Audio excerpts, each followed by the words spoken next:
Ini semua hanyalah hiruk-pikuk. Banyak hal yang dilakukan untuk menutupi kenyataan bahwa Ukraina telah kalah, AS telah kalah, dan NATO telah kalah.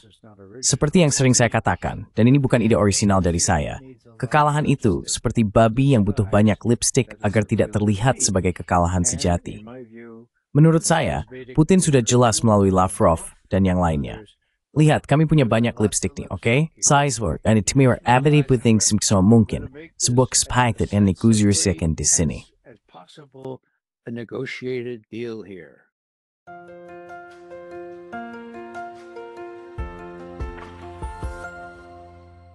Hello everybody, this is Pascal from Neutrality Studies. Halo semuanya, ini Pascal dari Neutrality Studies. Dan hari ini saya kembali berbicara dengan Ray McGoffin, mantan analis CIA yang bertanggung jawab menyiapkan laporan harian untuk Presiden AS. Ray, selamat datang kembali di acara ini. Terima kasih Pascal. Ray, mari kita mulai dengan pidato yang baru saja disampaikan Presiden Trump dan Menteri Perangnya Pete Hegseth kepada ratusan laksamana dan jenderal ya. Sebuah pertemuan yang sangat tidak biasa yang mereka adakan. At the Cap Strength Northern Merchini. What is the news on this one? It was an unprecedented kind of thing. Itu adalah sesuatu yang belum pernah terjadi sebelumnya. Saya khawatir dengan apa yang akan terjadi setelahnya. Sebenarnya tidak terlalu jelas apakah para jenderal dan laksamana itu seharusnya berdiri dan keluar. Tapi saya juga pernah menjadi perwira Angkatan Darat. Saya juga pernah mengucapkan sumpah dengan sungguh-sungguh untuk mendukung dan membela konstitusi Amerika Serikat dari semua musuh, baik asing maupun domestik. Nah, itu sudah cukup lama dan keadaan sudah berubah. Tapi bahkan Trump pun tampaknya berpikir, ya, tidak ada yang akan melakukan itu di sini. Tidak ada yang akan berdiri. Jadi, apa yang dia katakan adalah, lihat, dia kebingungan. Dia masuk ke hadapan audiens ini, ruangan besar ini, tidak ada yang tepuk tangan, tidak ada yang berkata, ya.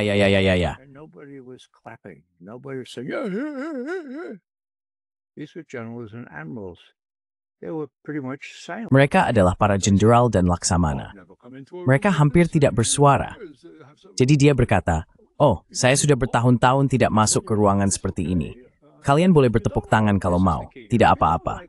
Dan kalau kalian tidak suka, ini kuncinya. Kalau kalian tidak suka apa yang saya katakan, ya, kalian bisa pergi saja. Dan selamat tinggal pangkat kalian dan selamat tinggal masa depan kalian. Nah, bagi Trump, itu sangat penting, pangkat kalian dan apa yang dia anggap sebagai masa depan kalian. Bagi kami yang lain, setidaknya di masa saya dulu, kami berpikir bahwa pangkat membawa hak istimewa sekaligus tuntutan. Dan tuntutan yang pertama dan utama adalah mendukung sumpah untuk membela konstitusi Amerika Serikat dari semua musuh, baik asing maupun domestik. Satu catatan kecil di sini.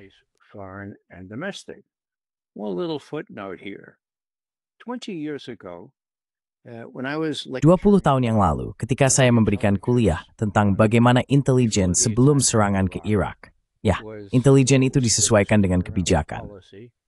Akhirnya, seseorang menunjukkan kepada saya notulen dari sebuah pengarahan kepada Tony Blair, dan itulah kata-kata persis yang mereka gunakan. Intelijen dan fakta sedang disesuaikan dengan kebijakan. Bagaimanapun juga, saya diminta untuk memberikan kuliah di Akademi Angkatan Laut di Annapolis kepada mahasiswa tahun kedua dan ketiga. Kami membicarakan berbagai hal. Kami juga membicarakan tentang sumpah. Akhirnya, saya berkata, nah, kalian semua, ketika kalian bergabung dengan Angkatan Laut, kalian mengucapkan sumpah yang sakral. Nah, sumpah itu kepada siapa? Dan seorang mahasiswa berkata kepada Presiden.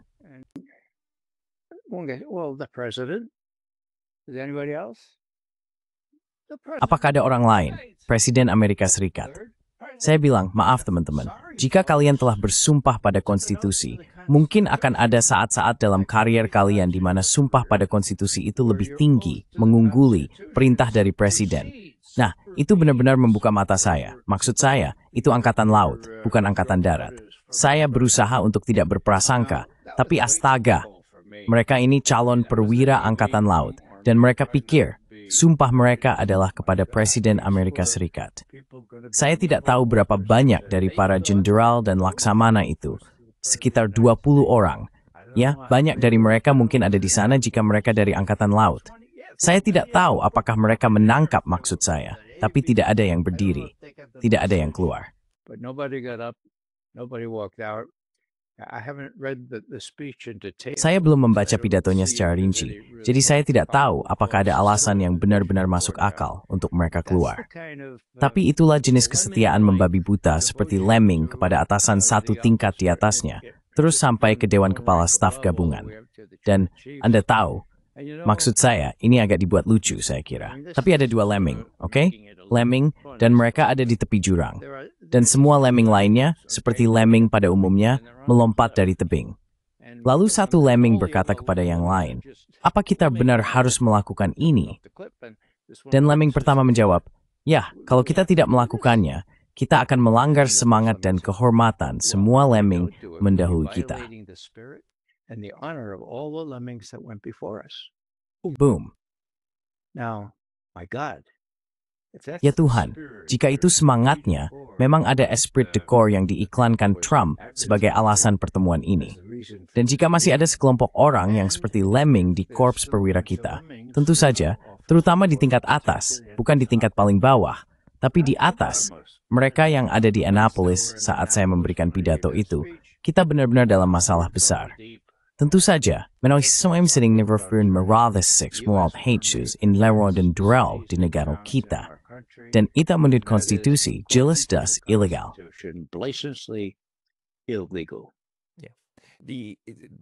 The danger right now is Ya, bahayanya saat ini adalah bahwa pasukan AS tidak hanya berfokus ke dalam negeri, tetapi juga ke luar negeri, dengan cara yang belum pernah terjadi sebelumnya, bukan? Dan apa yang Anda katakan sangat relevan karena kita sudah memiliki contoh di mana Departemen Pertahanan memerintahkan penenggelaman dan pembunuhan awak 3 kapal di Karibia. 3 kapal sipil yang sama sekali bahkan tidak pernah diklaim sebagai kapal milik negara asing. Jadi kita melihat militer AS mengejar warga sipil. Apakah mereka penjahat atau bukan? Itu masalah lain. Tetapi mereka tetap warga sipil dan seharusnya ditangkap, bukan dibunuh. Dan jenis perintah seperti ini sedang banyak diperdebatkan di AS. Apakah itu legal? Dan apakah para perwira yang melaksanakannya sebenarnya melakukan kejahatan? Atau mereka bisa berlindung di balik rantai komando? Apa pandangan Anda tentang hal ini? Tentang penenggelaman 3 kapal yang diduga membawa narkotika dari Venezuela? 3 supposed narcotic ships from Venezuela. Well, Nuremberg made it very clear. Nah, Nuremberg sudah sangat jelas bahwa kamu tidak bisa bersembunyi di balik pembelaan. Saya hanya menjalankan perintah. Itu tidak berlaku. Sekarang, bagaimana dengan Kongres? Bagaimana dengan Mahkamah Agung yang seharusnya menjalankan hak prerogatif mereka sendiri terkait dengan konstitusi Amerika Serikat? Kongres hanya menghindar, seolah-olah sedang cuti soal semua ini. Apakah ada peringatan sebelumnya kepada Kongres tentang apa yang akan terjadi? Tidak ada. Dan peristiwa itu sendiri, 3 perahu kecil itu, bukan kapal, tapi perahu, diledakkan oleh Angkatan Laut kita dengan rudal atau semacamnya. Tidak ada pembenaran untuk itu. Bahkan jika mereka terlibat dalam perdagangan narkoba, bahkan jika mereka terlibat dalam perdagangan manusia, kamu mencegat mereka, mengepung mereka, menangkap mereka, dan memastikan mereka dibawa ke pengadilan. Kamu tidak langsung membunuh mereka. Nah, ini kembali ke masa Obama. Now this goes back to Obama. Obama with John Brennan giving him a list Obama dengan John Brennan memberinya daftar setiap hari Selasa tentang teroris mana yang makan siang dengan terduga teroris lain di sebuah bar tertentu di Beirut pada Selasa lalu, akan menempatkan mereka di urutan teratas daftar. Untuk apa? Untuk diserang dan dibunuh oleh drone. Sekarang, ketika orang-orang bertanya, apakah itu konstitusional? Eric Holder, yang saat itu adalah Jaksa Agung Obama, berkata, baiklah, saya akan pergi dan memberitahu Fakultas Hukum di Northwestern University. Sekolah hukum yang bagus, omong-omong, saya akan memberitahu mereka tentang hal ini. Dan dia berdiri di hadapan orang-orang ini dan berkata, sekarang, bisakah kita mengizinkan pembunuhan tidak hanya terhadap tersangka, tetapi juga terhadap 2 warga negara bunuh 2 minggu lalu? Bisakah kita mengizinkan itu? Tentu saja bisa. Karena jika Anda melihat konstitusi, you have recommended kita time win the program for some map team. We need to do that only with due process. Now we have judicial process. Sekarang, kita memiliki proses tradisional. Jadi proses tradisional memungkinkan kita melakukan hal-hal ini. Proses hukum yang semestinya bisa saja. Dalam bayangan saya membayangkan semua mahasiswa hukum Northwestern berpikir, ya Tuhan, ini benar-benar menarik. Ini mungkin akan menjadi keputusan akhir, tahu? Jadi, bahkan sekolah hukum pun tidak keberatan ketika hal-hal seperti ini terjadi. Profesi hukum seperti profesi kedokteran, ya Tuhan. Di mana para dokter soal Gaza, genosida di sana. Dan orang-orang hukum seperti mereka yang membenarkan penyiksaan dan pembunuhan warga Amerika dengan drone, dan sekarang membunuh siapapun di kapal-kapal kecil itu, ya Tuhan. Jadi bagaimanapun, orang-orang di Angkatan Laut yang mengikuti perintah untuk menembakkan rudal ke kapal-kapal kecil itu, dalam keadaan biasa, mereka bisa saja didakwa bukan hanya karena mengikuti perintah, tapi juga karena membunuh orang-orang ini. Not just following orders, but with murdering these folks. I don't wish it on anyone. It's hard to. Saya tidak mengharapkan hal itu terjadi pada siapapun. Sulit untuk menolak perintah yang tampaknya sah. Namun, Uniform Code of Military Justice memang menyatakan bahwa jika Anda diminta untuk menjalankan perintah yang ilegal, Anda memiliki hak bahkan kewajiban untuk menolak perintah tersebut. Itulah yang akan saya lakukan. Beberapa jenderal yang duduk di sana di hadapan Trump, jika mereka diminta untuk mengirim pasukan mereka ke Irak, atau ke Baltimore, atau ke Knoxville, atau Nashville, apa yang akan mereka lakukan? Apakah mereka akan berkata, "Siap, Pak," lalu khawatir tentang kehilangan pangkat dan masa depan mereka? Ya, sebagian besar dari mereka akan melakukannya. Mungkin kita akan melihat beberapa orang dengan keberanian seperti yang diiklankan John Kennedy dalam bukunya yang hebat, Profiles in Courage. Historically speaking, we don't have many Secara historis, kita tidak memiliki banyak contoh di mana angkatan bersenjata akhirnya memberontak terhadap perintah ilegal. Ketika itu terjadi, biasanya karena angkatan bersenjata diperlakukan dengan buruk atau tidak dibayar dengan layak, yang kemudian memicu pemberontakan nyata. Namun, jika Anda melihat apa yang terjadi di Jerman pada tahun 30-an, atau bagaimana situasinya di Uni Soviet dengan pembersihan dan sebagainya, memang tidak banyak presiden. Hal seperti itu memang jarang terjadi, karena begitu seseorang menolak untuk mematuhi, ada 10 bawahan yang sangat bersedia mematuhi, jika mereka bisa mendapatkan jabatan tersebut. Jadi kita sebenarnya harus mengharapkan bahwa angkatan bersenjata Amerika Serikat sekarang akan digunakan baik ke dalam negeri maupun ke luar negeri. used inward and outward. What are you expecting from this talk that you? Apa yang Anda harapkan sekarang dari pidato yang baru saja Anda dengar dari Presiden? Menurut Anda, di mana titik fokus terpenting yang akan ia tekankan? Di satu sisi, kita masih terlibat dalam perang proksi dengan Rusia yang tampaknya kembali memanas. Dan Tuan Trump tampaknya mengatakan bahwa ia sangat kecewa dengan Vladimir Putin karena Putin tidak mau mengakhiri perang sesuai keinginan Trump. Namun, semua orang juga saat ini sedang menantikan putaran kedua dalam perang AS Israel melawan Iran. Selain itu, ada 6.500 personel Angkatan Laut kita di lepas pantai Venezuela. Apakah Anda bisa menyimpulkan apa prioritas Trump saat ini dari apa yang ia katakan? About Trump's priorities at the moment from what he said. Yes, I can. But first, I'd just like to Ya, say that saya bisa. I spent the last 4 days Tapi pertama-tama, in New York. saya ingin mengatakan bahwa saya menghabiskan 4 hari terakhir di berbagai bagian negara bagian New York mencoba membangunkan orang-orang terkait apa yang sedang terjadi di dalam negeri kita. Eric Hafner? Saya mengutip seseorang bernama Eric Hafner, nama aslinya Raymond Pretzel, yang merupakan seorang pengacara muda di Berlin pada tahun 1933 dan menyaksikan semuanya terjadi. Dia melihat Reichstag, pembakaran gedung Reichstag, dan hal yang paling tiksing menggeri adalah apa disebut sebagai Schafsmäßige Ergebung. Schaf, domba. Ergebung seperti domba, ketaatan.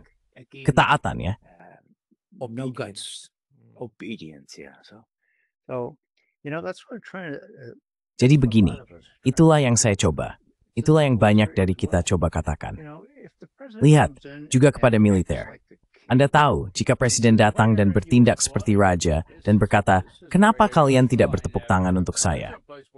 Ini sangat tidak biasa. Saya belum pernah masuk ke suatu tempat tanpa tepuk tangan. Jadi kalau kalian mau bertepuk tangan, silakan. Nah, saya sepenuhnya menduga ada beberapa orang tipe Schaffsmäßige Ergebung yang memilih untuk tidak ikut. Setidaknya mereka tidak melakukannya. Oke, kita hadapi itu. Itulah yang benar-benar terjadi pada tahun 1933 dan setelahnya. Buku Geschichte eines Deutschen itu benar-benar permata. Ada juga versi bahasa Inggrisnya. Disebut, apa ya judulnya? Oh gosh, what's it called? Straharigskit. Yeah, the decline of Hitler or something like that. Anyhow, Ya, kejatuhan Hitler atau sesuatu seperti itu. Bagaimanapun, saya hanya ingin menyingkirkan hal itu dulu. Sekarang, terkait Ukraina, saya sama sekali tidak membela Donald Trump. Saya sangat malu dengan hal-hal kecil seperti pidatonya yang memalukan di PBB minggu lalu. Tapi saya jauh lebih marah atas perannya yang memungkinkan, membiayai dan mendorong terjadinya genosida. Saya tidak pernah membayangkan bahwa saya sebagai warga negara Amerika akan menjadi bagian dari negara yang presidennya mengizinkan, bahkan secara nyata membantu dan mendukung genosida. Satu panggilan telepon saja bisa membuat Tuan Netanyahu berhenti. Bukan hanya itu, tapi juga kelaparan paksa. Saya berasal dari Irlandia. 2 dari kakek buyut saya melarikan diri dari kelaparan paksa.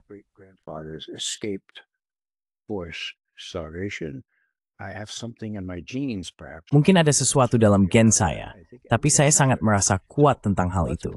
Saya pikir semua orang seharusnya begitu. Jadi mari kita letakkan Gaza dalam konteks itu. Sekarang itu adalah Mr. Hyde. Menurut saya, ada Dr. Jekyll dan ada Mr. Hyde. Dan ini agak sedikit menyimpang, oke? Dr. Jekyll adalah presiden yang ingin segera keluar dari Ukraina, oke? Dia merasa malu karena ini memakan waktu begitu lama dan sangat sulit dilakukan. Itu menunjukkan banyak sifat naif dari dirinya. Mereka sebenarnya bisa melakukannya dengan mudah. Tapi saya percaya dia memang ingin keluar dari Ukraina. Jadi dia telah membuat semacam kesepakatan dengan kepala Rusia, Tuan Putin. Dan Putin telah sangat berhati-hati dan murah hati.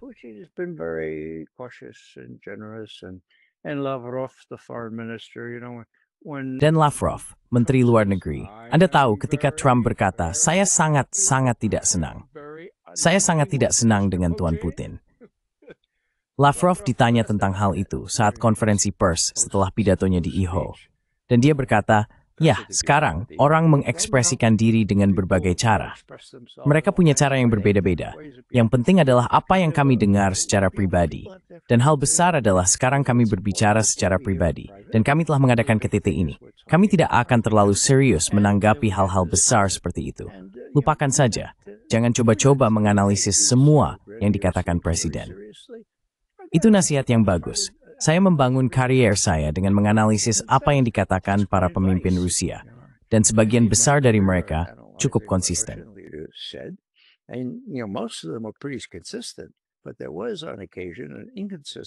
Namun, kadang-kadang ada yang tidak konsisten. Dan Anda hanya harus menunggu hari berikutnya untuk melihat apa mereka akan menarik kembali apa yang mereka katakan hari itu. Apa maksud saya? Maksud saya adalah bahwa Putin ingin keluar dari Ukraina. Apakah dia ingin menguasai seluruh Ukraina? Tidak, itu sangat jelas. Apalagi dia ingin menguasai Polandia atau negara-negara Baltik. Nah, ketika Biden mengatakan itu, saya tidak percaya dengan apa yang saya dengar. Anda tahu, maksud saya sebagai catatan tambahan, ketika orang seperti Biden berkata, lihat, Anda pikir Putin akan berhenti di Ukraina? Tidak, dia akan masuk ke Polandia dan negara-negara Baltik. Anda lihat saja, dia tidak akan berhenti. Nah, saya akan katakan dengan sangat singkat, dia memang berhenti. Dia berhenti pada bulan Maret dan April 2022, hanya 5 minggu setelah perang dimulai.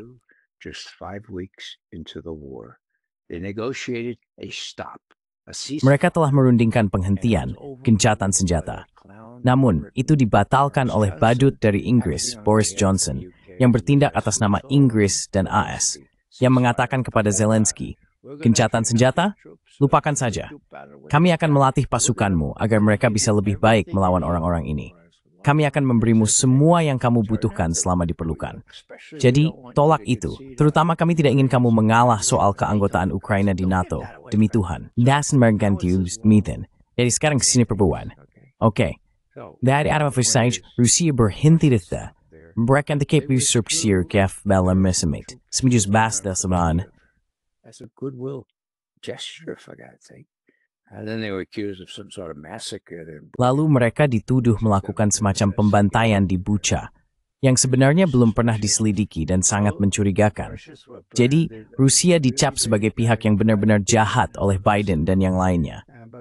Tapi bagi mereka yang mengatakan bahwa Rusia ingin mengambil seluruh Ukraina, ya, mereka bisa saja jika mau. Tapi mereka tidak mau karena mereka tidak ingin terlibat dalam perang seperti Vietnam lagi. Demi Tuhan. Mereka pernah di Afghanistan. Bagaimana rasanya? Butuh waktu 20 tahun bagi kita untuk kalah di Afghanistan. Mereka tidak ingin itu. Jadi, menurut saya, Putin bersedia bernegosiasi di wilayah pinggiran. Saya tidak berpikir dia mengembalikan ke 4 oblast itu, atau Crimea, tentu saja. Tapi Anda tahu, masih banyak hal di pinggiran. Ada Odessa. I don't think Putin wants to have a firefight. Saya rasa Putin tidak ingin terjadi baku tembak di dalam dan sekitar Odessa. Itu kota yang indah. Itu adalah permata mahkota Catherine yang agung. Demi Tuhan. Sebagian besar orang di sana berbahasa Rusia atau pro-Rusia. Jadi ada hal-hal yang bisa dinegosiasikan. Masalahnya, apakah Trump cukup berpengaruh di antara lingkaran kecil para jeniusnya untuk mau berkompromi? Ya, dia sudah setengah jalan. Ingat, dia pernah berkata, saya akan memberlakukan sanksi yang sangat berat. Kalau kalian tidak menyelesaikan masalah perang di Ukraina, kami akan memberlakukan sanksi. Dan kalian punya waktu 50 hari untuk menyelesaikannya. Lalu kemudian, Lindsey Graham dan banyak lainnya berkata, 50 hari? Oke, saya kasih 5 hari ya. Tidak, 1, 2, 3. Give you 5 days, okay? No. 1, 2, 3. It's going to be the 4th day. Ini akan menjadi hari keempat, dan Trump akhirnya mendapat saran dari seseorang seperti Witkoff. Oh, Pak Presiden, Anda sedang memojokkan diri sendiri. Pertama, sanksi tidak akan menyakiti Rusia sama sekali. Anda ingin memberlakukan sanksi 100% pada Tiongkok? Mereka hanya akan menertawakan Anda. India, itu juga tidak akan baik untuk India. Jadi Anda harus melakukan sesuatu. Lalu apa saran Anda, Richard? Bagaimana kalau saya pergi ke Moskow dan bicara dengan Putin dan katakan terus terang, kita ingin keluar dari situasi ini. Kita tidak ingin memberlakukan sanksi pada Anda atau yang lain. Jadi mungkin kita sebaiknya mengadakan pertemuan tingkat tinggi. Jadi dia melakukannya, dan Putin berbicara dengannya selama 3,5 jam. Dan mereka bilang, kita akan mengadakan pertemuan tingkat tinggi. Kapan? Dalam seminggu. And they said, you'll have a summit. How long? In a week. And they meet in Alaska. Now, Dan mereka bertemu di Alaska. Sekarang, sudah jelas bagi Witkoff bahwa gencatan senjata segera tidak akan terjadi. Mereka tidak akan mengalah soal itu. Itu gila. Dan ada alasan yang sangat baik. Kita tahu tentang gencatan senjata segera dan bagaimana orang bisa membangun persenjataan dan hal-hal lain selama gencatan senjata. Jadi Trump sedang dalam pesawat menuju Anchorage dan dia berkata kepada seorang analis Fox News yang dia sukai, "Kau tahu, aku akan sangat tidak senang, benar tidak senang, jika kita tidak mendapatkan sesuatu yang sifatnya seperti gencatan senjata." Itu yang dia katakan kepada reporter ini. Tentu saja, laporan itu langsung tersebar kemanapun dia menyebut hal-hal seperti ini.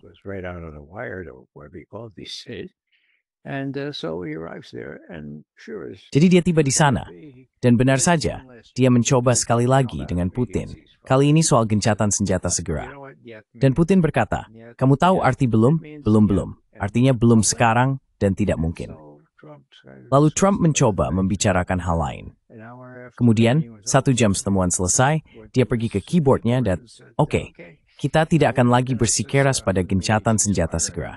Kita akan bersikeras untuk merundingkan semuanya. Seluruh paket. Apakah itu akan menghasilkan kesepakatan yang menghormati kepentingan inti kita dan kebutuhan akan arsitektur keamanan yang berbeda di Eropa? Dan kita sepakat soal itu. Presiden Trump ingin kita duduk bersama. President Trump wants us to get together. Well, he wants Zelensky. Ya, dia ingin Zelensky dan saya bertemu. Kita akan bicarakan itu. Tapi sepertinya itu bukan ide yang baik karena banyak alasan. Dan jika ketiganya, ya, kita lihat saja nanti ke depannya. Tapi sekarang kami sedang bernegosiasi. Kami ingin kembali ke Istanbul dan bernegosiasi dengan Ukraina. Tapi mereka tampaknya belum terlalu siap. Sementara itu kami melakukan perang atrisi. Mengikis, hingga pada titik di mana tidak akan banyak yang tersisa, jika ada, dari pertahanan Ukraina. Wilayah, Kami tidak menginginkan wilayah. Apa yang kami coba lakukan adalah seperti yang kami katakan sejak awal. Kami akan mendemilitarisasi tentara Ukraina. Itu berarti menghancurkan tentara Ukraina. Army, that means crush the Ukrainian army. They're about 85% there already. Mereka sudah sekitar 85% sampai di sana. Dan tugas lainnya tentu saja adalah denazifikasi di Kiev. Mereka masih belum dekat, jadi ini akan memakan waktu. Tapi maksud saya di sini adalah bahwa Amerika ingin ada kesepakatan, kan? Putin tidak ingin melangkah sampai habis. Mereka sangat ingin memiliki kordon saniter, zona penyangga yang cukup lebar untuk melindungi mereka, melindungi orang Rusia dan wilayah berbahasa Rusia dari apa yang telah mereka terima selama ini. Jadi untuk Trump soal Ukraina, saya katakan silakan, lanjutkan. Apa Anda bisa mencapai kesepakatan? Gunakan orang seperti Witkoff yang 10 kali lebih pintar daripada Rubio. Itu semacam pujian yang samar-samar. That's sort of damning with faint prayers. I apologize for that. But, get your head on straight. Saya minta maaf soal itu. Tapi, kamu tahu, cobalah berpikir jernih. Kamu sudah berada di jalur yang benar di sini. Dan seseorang seharusnya bisa membedakan antara Mr. Hyde di Timur Tengah dan Dr. Jekyll di awal, atau soal Ukraina. Dan alasan orang tidak bisa membedakan adalah karena sindrom kebencian terhadap Trump. Apapun yang dilakukan Trump, media mengkritiknya sebagai ilegal atau bohong. Jadi ketika saya berbicara dengan mantan teman kuliah saya, praise melihat semua ini. Manikor, Trump dan Rusia merhampir inimbror to bright dimini sebelum dan sangat sulit membus the style Russophobia. Mengkembang. What Russophobia, I guess you could call it. The difficult thing is to know. Hal yang sulit adalah mengetahui bagian mana dari pertunjukan teater yang kita lihat di atas panggung ketika Tuan Trump berada di sana, baik saat dia berbicara dengan para jenderal dan laksamana, atau ketika dia berbicara dengan orang-orang di luar sana yang kemudian bertepuk tangan, atau ketika dia bertemu dengan Tuan Putin. Maksud saya, semua ini adalah sebuah panggung, bukan? Dan orang-orang ini, termasuk Tuan Putin dan Donald Trump, sangat sadar bahwa segala sesuatu yang mereka lakukan pada saat itu sedang disiarkan kepada audiens mereka sendiri dan juga kepada audiens asing, bukan? Jadi yang sangat sulit adalah mengetahui bagian mana dari teater dan sandiwara itu yang nyata dan mana yang digunakan sebagai alat untuk bernegosiasi dengan pihak lain. Also to negotiate with the others, because Mr. Trump. Karena Pak Trump, di satu sisi, banyak berbicara tentang menjadi presiden perdamaian dan ingin mendapatkan hadiah Nobel perdamaian dan seterusnya. Dan dia terlihat sangat tidak stabil, hanya memposting segala sesuatu di Truth Social. Tapi, jika Anda benar-benar melihat postingan Truth Social dan membandingkannya dengan tweet dari masa pemerintahan pertamanya, tahu apa yang saya lihat. Saya tidak melihat lagi kesalahan, tidak ada lagi salah ketik. Saya melihat kalimat-kalimat yang lebih rapi. Maksud saya, masih kalimat khas Trump, tapi sekarang sudah lebih rapi.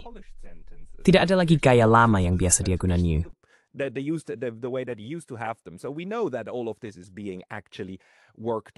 Jadi kita tahu bahwa semua ini sebenarnya sedang dikerjakan. Dan kita juga sering tidak menyadari apa yang tidak tampak di panggung, bukan? Misalnya, Trump baru-baru ini membatalkan pengiriman senjata senilai 400 juta ke Taiwan. Dia juga sekarang memiliki, atau akan memiliki, hak untuk menempatkan pasukan AS di 15 pangkalan militer Finlandia. Tapi dia tidak melakukannya, kecuali di satu pangkalan. Sisanya, menurut sumber saya, tidak diisi, tidak diambil alih oleh Amerika Serikat. Apakah ada semacam permainan bayangan yang juga sedang berlangsung, seperti negosiasi AS Rusia tentang seperti apa perbatasan baru dan zona penyangga ini nantinya? Atau apakah saya terlalu berlebihan menafsirkan hal-hal ini? Well, I think I would distinguish between Trump. Saya rasa saya akan membedakan antara Trump, yang secara definisi memang tidak dapat diprediksi. Hal ini pasti mengganggu para pemimpin Rusia, pemimpin Tiongkok, dan semua pihak lainnya. Ya ampun, coba bayangkan, kita pernah memiliki seseorang yang benar-benar suka bertindak semaunya, tidak dapat diprediksi, dan memegang kode senjata nuklir.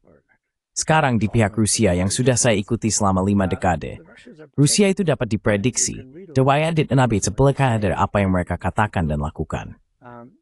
Soal Ukraina, Rusia merasa mereka telah dikelabui sekitar 5 atau 6 kali dalam hal besar. Pertama terutama, Februari 1990, ketika Menteri Luar Negeri James Baker berjanji, lihat, Anda akan membiarkan Jerman bersatu kembali.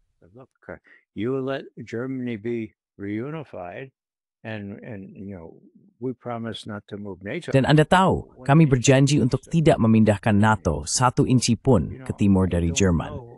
Nah, Anda tahu, saya tidak tahu bagaimana reaksi Gorbachev dan Shevardnadze, Menteri Luar Negerinya.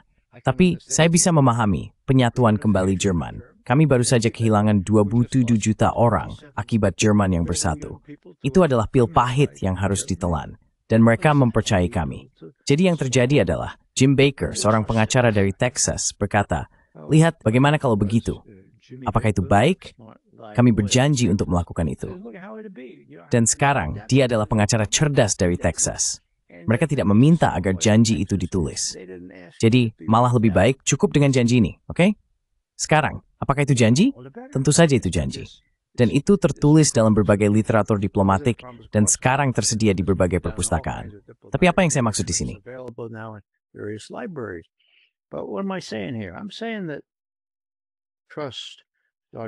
Saya mengatakan bahwa kepercayaan mulai terkikis saat itu secara besar-besaran.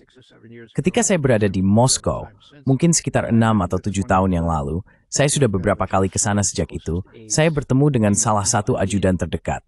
Namanya Kuvaldin. Saat saya berbicara dengannya, dia masih menjadi profesor di Universitas Moskow. Dia adalah ajudan utama atasannya untuk urusan seperti ini.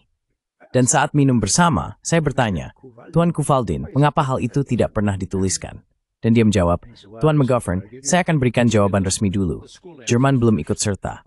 Maksud saya, itu adalah istilah kekuasaan, jika saya boleh bilang. Masih ada fakta yang berlaku. Tapi, Tuan McGovern, alasan sebenarnya adalah, kami mempercayai Anda. Begitu ya. Jadi setelah itu, kepercayaan semakin menguap ketika kami merekayasa kudeta di Kiev.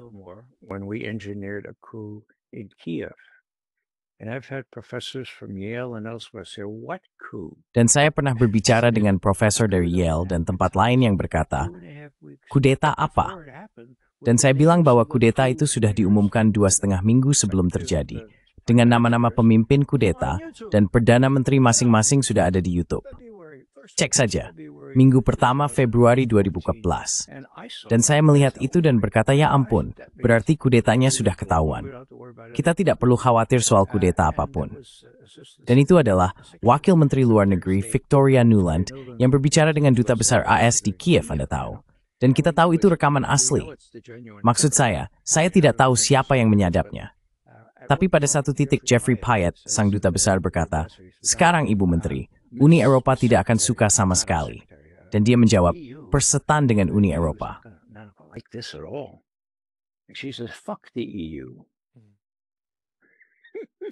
She's very famous for that one, extremely famous. Ya, dia sangat terkenal karena itu. Sangat terkenal. FTEU, Victoria Nuland, istri dari neokonservatif Robert Kagan, kan? Jadi maksud saya, ini adalah faksi neokonservatif di Amerika Serikat yang akan melakukan apa saja demi menciptakan kekacauan di luar negeri, karena itu lebih mudah untuk dikendalikan. Itu sangat berhasil di Ukraina, sangat berhasil kan? Termasuk kemudian memiliki markas CIA sampai ke garis depan ke perbatasan dengan Rusia. Dan kita semua tahu itu sekarang. Semuanya sudah terbuka. Tapi tetap saja tidak ada artinya. Wacana publik masih pura-pura bahwa semua itu adalah hak Ukraina untuk mengorbankan dirinya demi kekaisaran.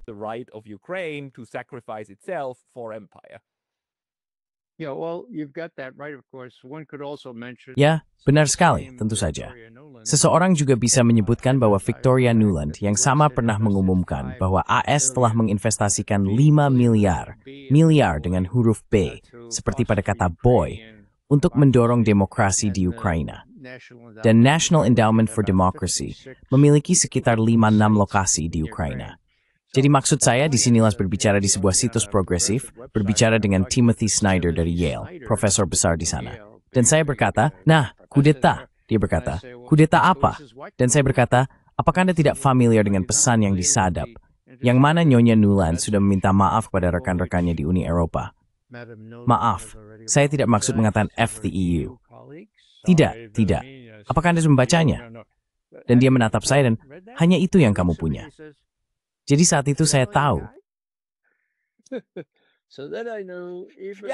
Ya, maksud saya, bukti nyatanya sudah jelas di depan mata. Dan itu saja yang kamu punya, benar? Ya.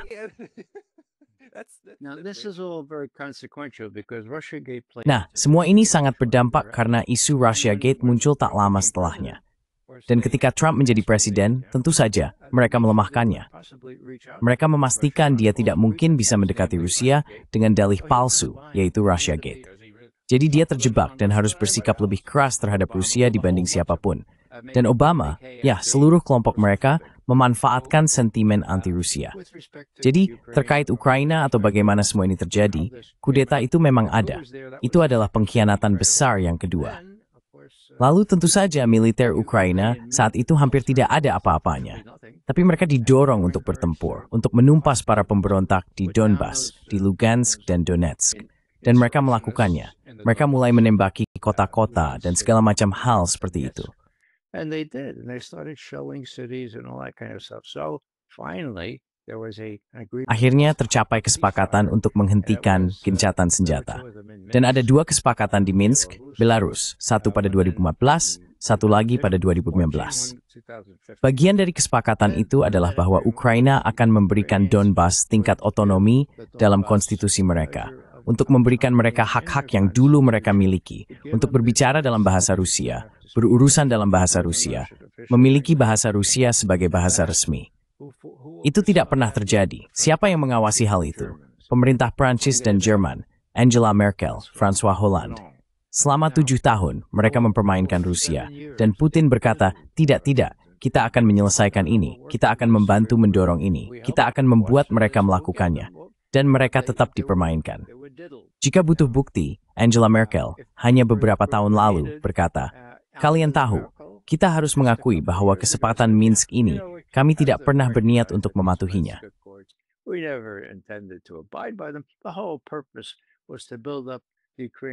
Tujuan utamanya adalah membangun kekuatan militer Ukraina dari kondisi saat itu hingga, ya, lihat sekarang. Ini adalah salah satu tentara terkuat yang pernah ada. Dan Hollande juga mengatakan hal yang sama. Jadi itu adalah pengkhianatan lain. Dan tentu saja, setelah semuanya dimulai, saya rasa keesokan harinya, Zelensky memilih sahabatnya Arashamia untuk mulai bernegosiasi dengan Rusia. Dan Putin juga memilih orang yang sangat kompeten. Mereka pergi ke Belarus, lalu ke Israel, ke Istanbul, dan mereka mencapai sebuah kesepakatan. Namun kesepakatan itu dibatalkan. Lalu terjadilah hal terakhir yang baru saja saya sebutkan. Ini adalah pengkhianatan publik, semacam pamer secara terbuka tentang hal ini. Kepala NATO saat itu, Jens Stoltenberg, oke? Sesekali dia benar-benar membuat kesalahan fatal dalam ucapannya. Every now and then he really put his foot in his mouth. So he's talking to the EU Parliament. Jadi dia sedang berbicara di Parlemen Uni Eropa, oke? Ini terjadi 2 tahun lalu. Dia bilang, kamu tahu, orang Rusia berkata, saya akan menginvasi Ukraina jika kalian tidak berhenti mencoba memasukkan Ukraina ke NATO. Jika kalian tidak menandatangani, jika kalian tidak setuju bahwa kita perlu menyelesaikan ini. Dan kita bilang tidak. Jadi dia menginvasi untuk mencegah Ukraina masuk ke NATO. Wow, dia tidak mau perluasan NATO, tapi justru dapat perluasan NATO, dan dia dapat Finlandia, dan kita dapat Swedia. Sekarang pada saat itu, Pascal, lebih dari 500 juta anak muda Ukraina sudah terbunuh. Oke? Untuk apa kamu tahu? Dan sekarang kita punya saya kira lebih dari 1 juta yang tewas di medan perang. Dan Trump tidak mendapatkan angka yang benar soal itu, jika dia berpikir Rusia kehilangan lebih banyak orang daripada Ukraina.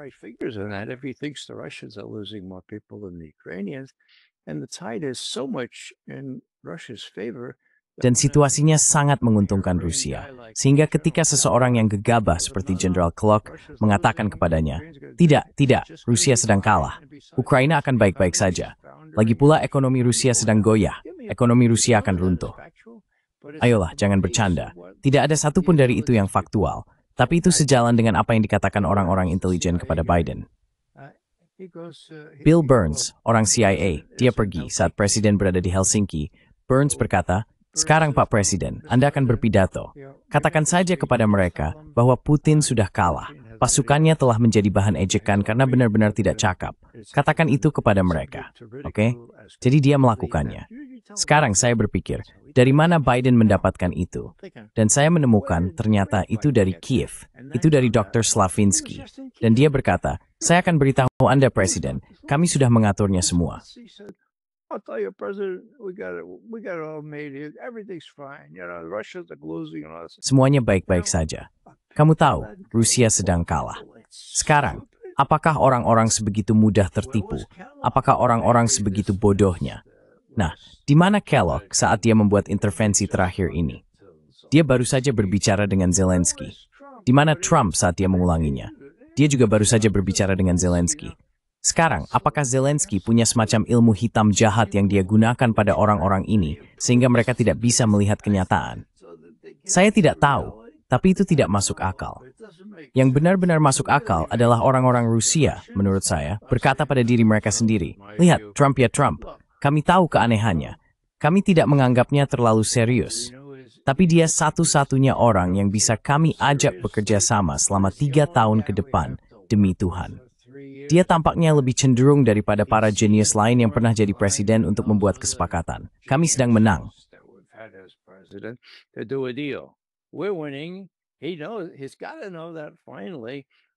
Dia harus tahu bahwa pada akhirnya kita harus membuat kesepakatan dengannya, karena alternatifnya adalah harus berperang lagi dalam 5 atau 7 tahun ke depan.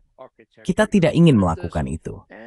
Kita ingin sebuah arsitektur untuk mencegah hal ini. Dan kami pikir, dengan banyak hal lain yang harus diurus, Trump mungkin akan berkata, baiklah, mari kita selesaikan ini. Apa yang bersedia kamu kompromikan? Dan Rusia bersedia membuat beberapa konsesi di sana. Mereka mengatakannya. Mereka tidak hanya terus mengatakan bahwa mereka akan berurusan dengan Amerika, apapun yang terjadi, bahkan setelah mereka bergabung dengan Israel menyerang Iran, mereka sangat jelas tentang apa prioritas mereka. Ini adalah isu-isu sekunder. Kami akan berupaya memperbaiki hubungan dengan AS. Apakah mereka akan berhasil? Tidak ada yang tahu, karena perilaku Trump yang idiosinkratik.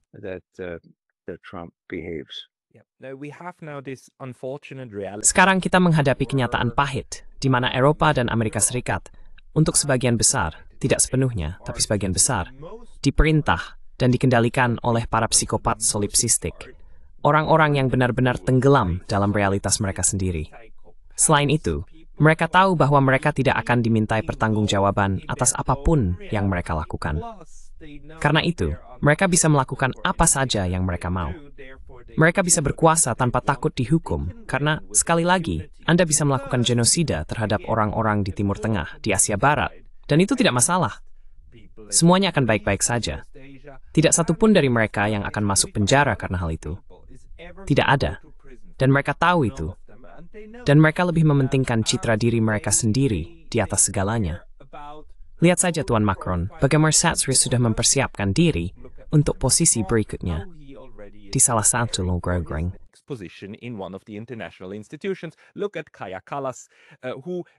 Lihatlah Kaja Kallas yang menjadi Perdana Menteri Estonia selama 6 bulan ketika dia dipanggil ke Uni Eropa dan langsung berkata, minggir kalian, 2,5 juta petani tak penting, lalu naik ke sana dan sekarang melakukan kebodohan solipsistiknya di sana. Tapi itulah kenyataannya. Dan saya percaya orang Rusia sekarang sudah paham bahwa ini adalah kenyataan, bahwa mereka pada dasarnya berhadapan dengan tembok, bukan hanya ketidakmampuan, tapi juga irasionalitas. Pertanyaannya kemudian, bagaimana orang Rusia akan menyikapi fakta ini? Bahwa mereka terus-menerus dibohongi, bahwa tidak ada kepercayaan yang bisa dibangun, dan bahwa mereka tidak bisa menganggap serius apapun yang dikatakan pihak lain, bukan? And that you can't take anything serious that they're saying, right? And now the United States is actually saying, oh, well, maybe we will... Dan sekarang Amerika Serikat sebenarnya mengatakan, oh mungkin kami akan mengirimkan Tomahawk, kan? Ke Ukraina. Dan kita tahu bahwa jika ada Tomahawk dari Ukraina yang terbang ke Rusia, Tomahawk itu diotorisasi, dipandu, dan dirancang. Semuanya dirancang oleh Amerika Serikat. Jadi maksud saya benar-benar tidak tahu bagaimana saya akan menghadapi hal itu. Karena pada dasarnya itu memisahkan apapun yang terjadi di medan perang dari pembicaraan politik di atasnya. Apapun pengamatan bagaimana Rusia sekarang menghadapi situasi ini. Hal yang sangat-sangat mengerikan di Barat. untuk tahap bisa mencoba percakapan yang cerdas. in the West to somehow have an intelligent conversation with. Well, from the Kremlin's point of view, I believe they... Dari sudut pandang Kremlin, saya percaya mereka merasa telah meraih kemenangan besar di Anchorage. Hanya dengan kemungkinan Putin diterima dengan kehormatan seperti itu, lalu dia berbicara dengan Trump selama 3 jam dan membujuknya untuk menghentikan ide gencatan senjata segera. Setelah itu, mereka akan berbicara lagi. Mereka akan terus berdiskusi. Sekarang, apakah Putin memiliki harapan yang berlebihan atau terlalu tinggi? Saya rasa tidak.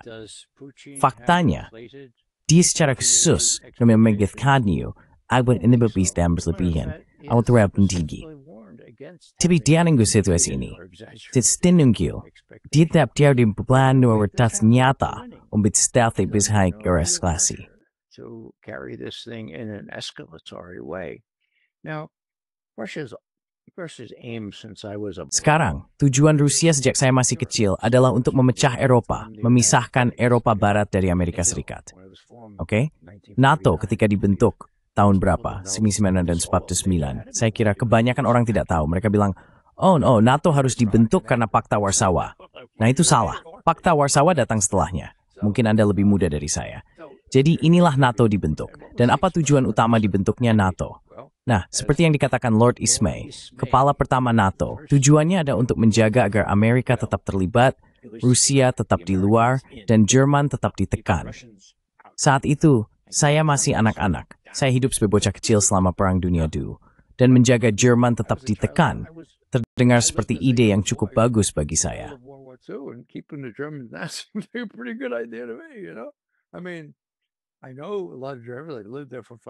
Maksud saya kenal banyak orang Jerman. Saya sendiri pernah tinggal di sana selama 5 tahun. Saya menyukai mereka, tapi saya tidak ingin mereka bersatu kembali. Anda tahu, itu benar-benar pil yang manis sekaligus sangat-sangat pahit yang disajikan James Baker. Sekarang, tentu saja, imbalannya adalah tidak ada perluasan NATO. Tapi NATO justru berkembang 2 kali lipat dari 12 menjadi 24. Sekarang apakah sudah 32 atau semacamnya? 29 saya kira, sekitar itu. Ramana pun, itu persyaratan besar. Tapi stress momentized sekarang. Dua imis hingga nama Trump pada dance di rumah tangga dealing, mereka 7 kurcaci, and the 2. From these, well, I call them the 7 dwarfs, picture them at the White House. Bayangkan mereka di Gedung Putih. Trump duduk di belakang mejanya mengumpulkan 7 orang yang datang tepat setelah Anchorage, kan? Dan dia sudah memberitahu mereka apa yang akan terjadi. Kau tahu, aku tidak tahu. Jadi dia memisahkan diri dari mereka. Dan yang dia katakan adalah ini, dan menurutku ini sangat mudah dijelaskan. Dia berkata, dengar, seperti yang dikatakan wakil presiden saya minggu lalu, kita sudah selesai dengan Ukraina. Sekarang tentu saja kita ingin Ukraina berhasil. Tali call to dekat ke Ukraina. Dan sekarang you begin invading now. Jadi begin, kami accept senjata, lalu kami menjual politik. And then we're going to sell them to you. And then you're going to give them to the Ukrainians. And then Lalu Anda akan memberikannya kepada Ukraina. Dan kemudian kita akan menunggu. Oke? Sekarang masalahnya tentu saja adalah kita tidak punya senjata. Persediaan kita sangat-sangat sedikit dan akan memakan waktu bertahun-tahun untuk membuat jenis senjata yang mungkin bisa membantu. Oke? Jadi ketika kita akhirnya mendapatkan senjata itu, Prancis, Jerman, Inggris, mereka tidak punya uang untuk membeli senjata itu. Oke? Mungkin mereka akan menabung dan membeli senjata itu. Pada saat mereka menabung, membeli senjata, dan memberikannya kepada Ukraina, ya, tentara Ukraina sudah tidak ada lagi yang bisa menembakkan senjata itu. Maksud saya di luar itu ini kesepakatan yang hebat. Ini sangat jelas dan konyol.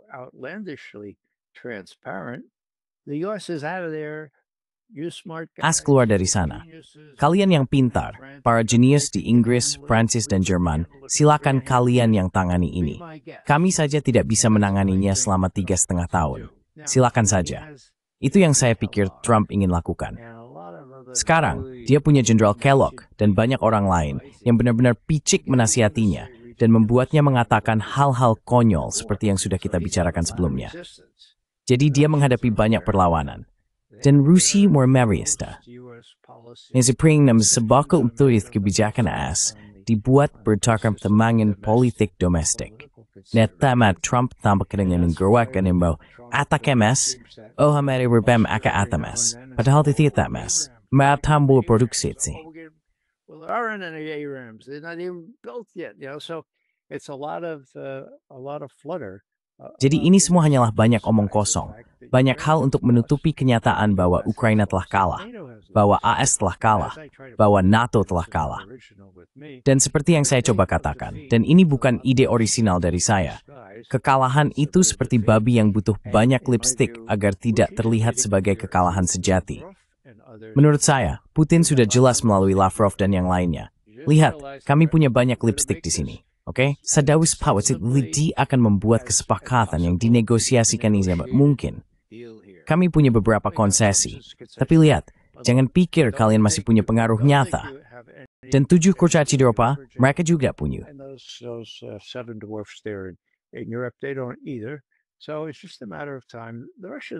Jadi ini hanya masalah waktu. Putin telah sangat sabar, saya harus mengakui itu. Meskipun ada begitu banyak pengkhianatan, beberapa di antaranya sudah saya sebutkan sebelumnya, dia masih berkata, saya pikir Trump bisa dipercaya, saya pikir dia tulus. Ya Tuhan.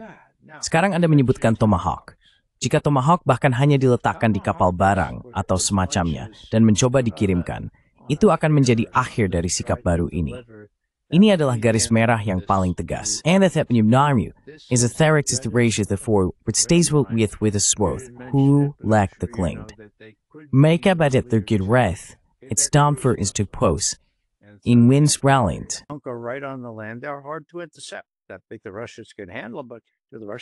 Saya pikir Rusia bisa mengatasinya. Tapi apakah Rusia ingin memastikan, pertama, bahwa mereka tidak dipersenjatai nuklir, atau kedua, bahwa mereka bisa menangani semuanya? Tidak. Jadi, jika ini terjadi, dan saya rasa itu tidak akan pernah terjadi, Rusia akan langsung mengetahuinya.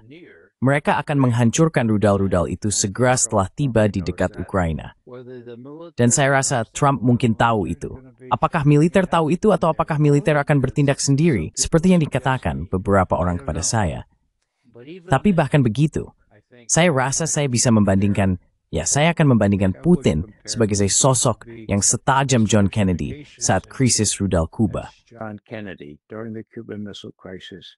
One Air Force guy and his B-52 is flying in. Seorang anggota angkatan udara dengan pesawat B-52-nya terbang ke wilayah udara Soviet dan JFK mendapat kabar itu. Ya Tuhan, negosiasi. Jadi dia bersandar di kursinya dan berkata, ya, kamu tahu, selalu ada saja orang bodoh yang tidak mendapat kabar. Tidak masalah. Hubungi Khrushchev. Itu kesalahan. Jadi menurut saya, dalam hal ini, jika terjadi serangan bendera palsu, lebih dari yang sudah kita lihat dalam 2 minggu terakhir, seperti drone Rusia dan hal-hal semacam itu, atau pesawat Rusia, jika terjadi insiden besar, hal pertama yang terjadi, kamu akan melihat Lavrov, Rubio, atau Witkoff. Sekarang ada komunikasi. Itu hal besar. Dulu tidak ada selama pemerintahan Biden.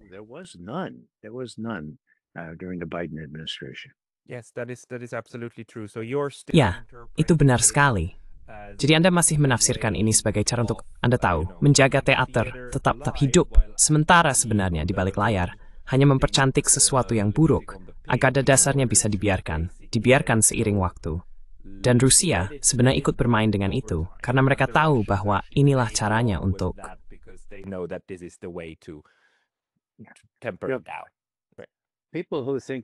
orang-orang yang berpikir bahwa Rusia ingin maju sampai ke Polandia, kesulitan memahami apa insentif Rusia sebenarnya.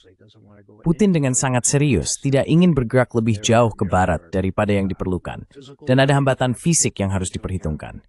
Dan Lavrov, 3 tahun lalu, ketika ditanya tentang barat yang memasok rudal jarak jauh, berkata, ya, itu hanya berarti kami harus bergerak sejauh itu. Apakah orang barat bersedia mengambil risiko selama ini? Ital, tamimar grog. Lasti, memang krifti. Maksudnya meminris for end to moisty termtu.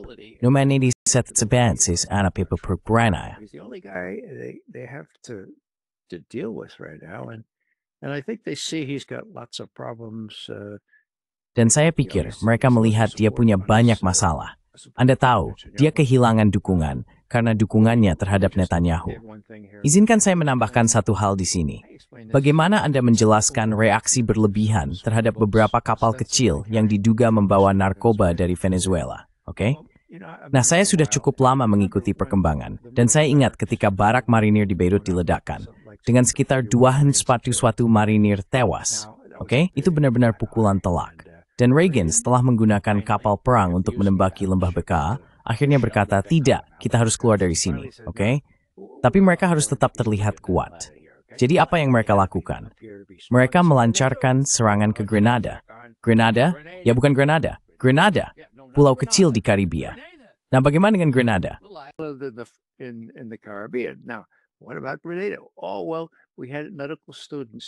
Oh, jadi kami punya mahasiswa kedokteran yang belajar di sana. Dan ada pengaruh kiri, dan mereka mungkin akan menyandera mereka. Oke, jadi kita harus melakukan sesuatu tentang itu. Dan Weinberger serta yang lainnya berkata, kita akan kirim 82 Airborne. Kita akan menang di sana. Kita bisa benar-benar membusungkan dada dan berkata, ya, mungkin itu terjadi di Beirut, tapi kita dapat Grenada dan tidak ada lagi kaum kiri atau pengikut Fidel Castro di Grenada yang bisa menculik atau mengancam mahasiswa kedokteran kita. Jadi saya tahu itu karena saya ada di sana, kan? Saya berurusan dengan orang-orang itu. Mereka tahu tidak ada ancaman dari Grenada. Jadi apa perbandingannya? Ya, kita harus menunjukkan sesuatu yang benar-benar kuat ketika ada pertunjukan bagaimana kekuatan di dunia ini telah bergeser ke Beijing. Oke. Astaga.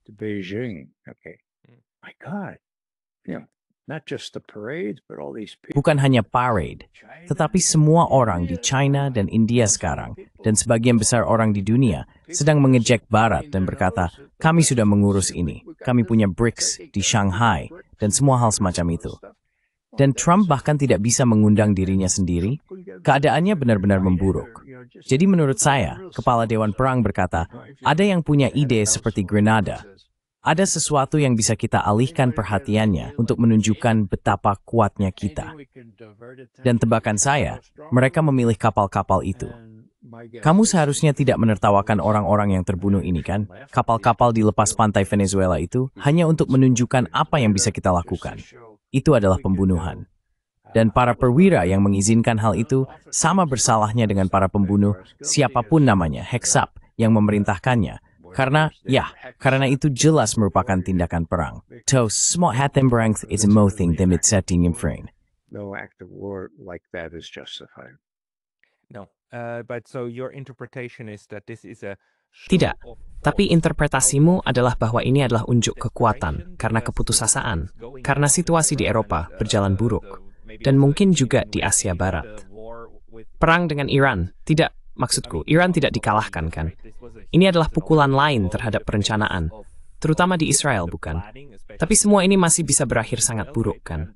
Mungkin akan ada invasi ke Venezuela. Maksudku siapa yang tahu? Mungkin akan ada serangan rudal.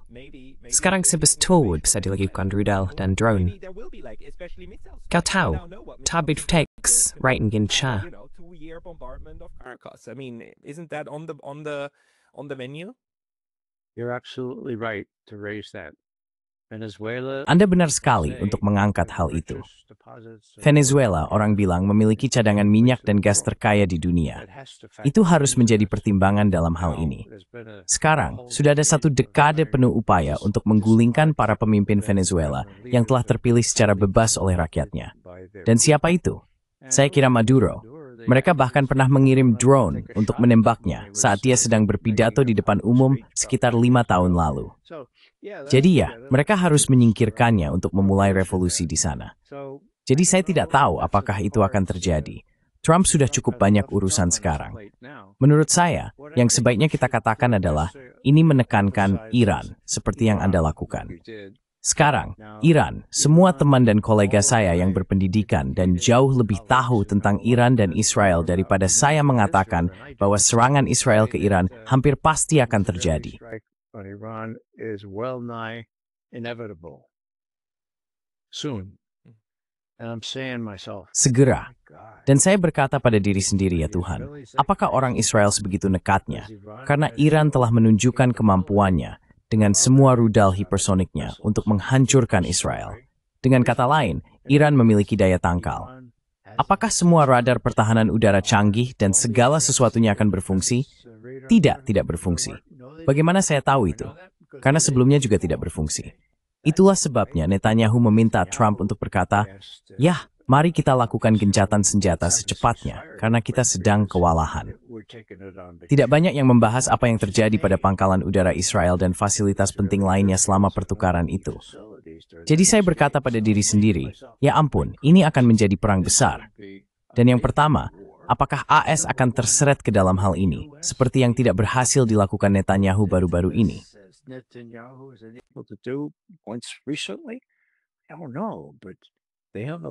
Saya tidak tahu, tapi mereka punya banyak.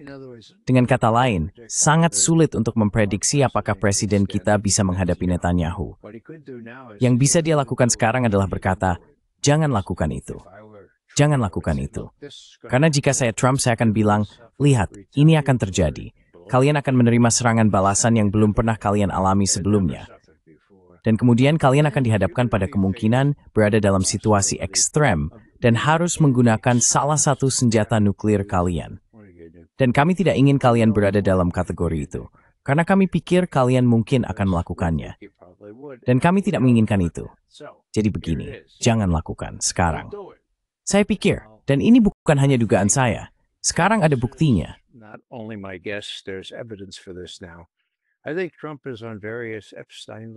Saya pikir Trump ada di berbagai daftar Epstein. Saya pikir Netanyahu punya bukti lengkap, bahan pemerasan, sebut saja begitu, terhadap Trump. Saya rasa itu menjadi hambatan tambahan bagi Trump untuk menentang Netanyahu. Entah itu benar atau tidak, Trump sama sekali tidak menunjukkan keinginan untuk mengatakan tidak kepada Netanyahu.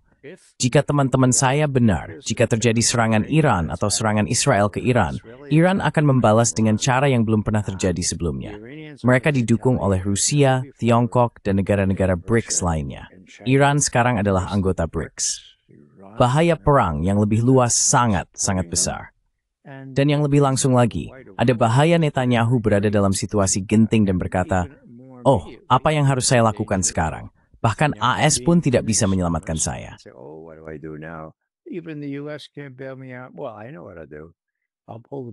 Ya, saya tahu apa yang akan saya lakukan. Saya akan meruntuhkan kuil itu di sekeliling saya seperti yang dilakukan Samson. Opsi Samson, bukan? Dan saya tidak akan membiarkan mereka menang. Dengan begitu, bukan hanya saya tidak kalah, tapi saya juga tidak masuk penjara. Maksud saya, ada pertimbangan pribadi di sini, karena begitu Netanyahu tidak lagi menjadi Perdana Menteri, dia akan masuk penjara. Ada 5 gugatan terhadapnya, 3 diantaranya sangat kuat, dan mereka sudah menyiapkan kamar pengantin di salah satu penjara di Tel Aviv untuk Tuan dan Nyonya Netanyahu jika dia tergeser. Saya benci mengatakan bahwa pertimbangan pribadi seperti ini bisa membantu membenarkan genosida, kelaparan paksa, dan kemungkinan penggunaan senjata nuklir. Tapi bagaimana lagi Anda akan menafsirkan tindakan Netanyahu? No, I agree with you. Tidak, saya setuju dengan Anda. Saya setuju dengan Anda. Pria ini sulit menemukan seseorang yang lebih. Saya suka kata itu. Saya suka kata untuk menggambarkannya. Jadi biarkan saya tidak menggambarkannya. Sungguh sangat tercela apa yang orang ini rela lakukan. Sayangnya, bukan hanya dia saja. Sayangnya, ada seluruh sistem psikopat yang rela menjatuhkan semua orang. Tapi Ray, Anda sebenarnya memberi saya cukup banyak kejelasan tentang apa yang sedang terjadi. Jadi terima kasih banyak untuk ini. Bagi orang-orang itu yang mengikuti kadra saya dan hakikatnya, apa namanya? Veteran Intelligence Professionals for Sanity. What is it called? Intelligence Officers for Sanity? Yeah, let me just add one thing. Psychopaths is right. Ya, izinkan saya menambahkan satu hal.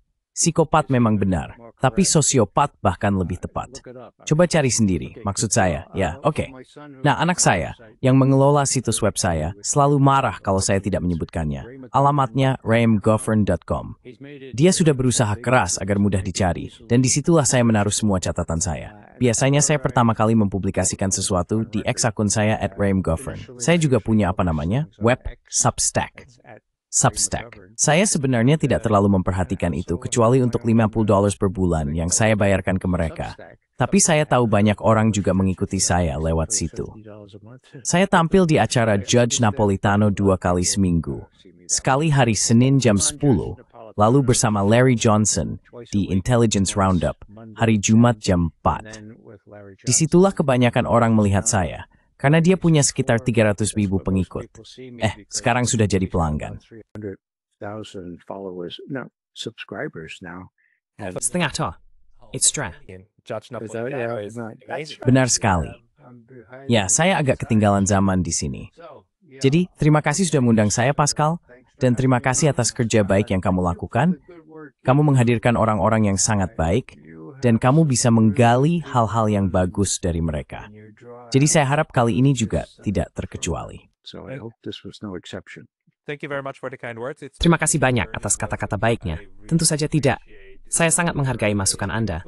Semua orang, silakan cek Ray McGovern di beranda pribadinya, di X, di Substack, dan tentu saja di Judge Napolitano. Ray McGovern, terima kasih atas waktu Anda hari ini. Thank you for your time today. Surah Faisal.